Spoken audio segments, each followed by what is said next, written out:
Shoutout sa mga solid nating ka-teammate na sila User, Janapot TV, Marco Valeros, Ronald Berbosidad, and Jojo Rosol. Norbert Torres and Chris Newsome to Hinebra at tatlo ang kapalit. Sino-sino ito? Gilas Pilipinas new head coach list inilabas na. And Luis Villegas ang 6'7" big man na sharpshooter lalahok ngayong PBA draft. Grabe, may coach nang nag-aabang sa PBA dito. So yan nga ang mga dapat nyong malaman. Kaya wag na nga nating patagalin patara at atin ang talakayin agad yan. So about nga muna tayo dito kay Luis Villegas. Sa mga hindi nakakaalam kumpirmado na nga po na nag-apply na ang big man na ito na si Luis Villegas for PBA draft. Si Luis Villegas nga ay isang forward yan. Yung position nga talaga niyang nakasanayan ay forward. Sa taas niya nga pong 6'7", hindi mo aakalaing grabe ang shooting niya sa 3-point area. So siya yung modern type of big man.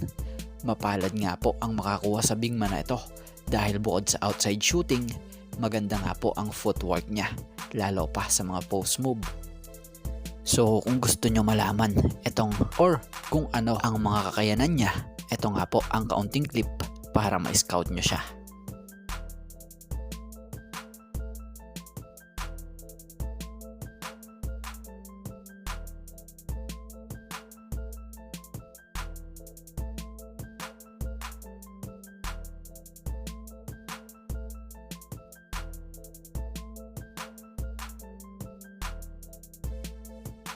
At about naman dito sa sumunod nating topic.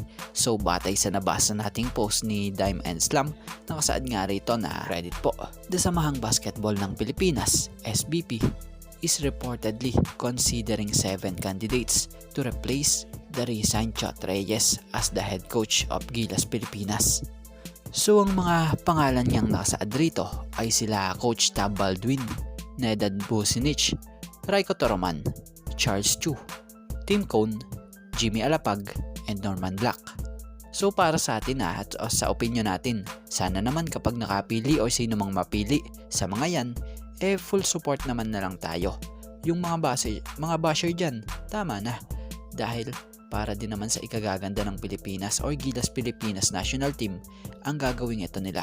So supportahan na lang natin ito kung sino ang mapiling bagong new head coach ng Gilas Pilipinas. At about naman dito sa nabasa nating article na to nakasaad nga rito na PBA trade rumors, Hinebra Meralco trade that will help each team. Nakapaloob nga rito na blockbuster trade, Chris Newsome and Norbert Torres for Jeremiah Gray, 2024 Hinebra Purse and Japet Aguilar. So bilang masasabi natin sa rumors na to sa tingin naman natin, magaling naman talaga itong sila Chris Newsome dahil ito nga ang perimeter shooter ng Bulls at malaking guard nga din ito. Yung Norbert Torres naman bagamat bago sa Meralco to, iba naman din naman yung impact na nagagawa niya sa team. Dahil nung panahong nasa Rain or Shine nga ito, talagang big man outside shooter siya at malaking pakinabang din sa ilalim.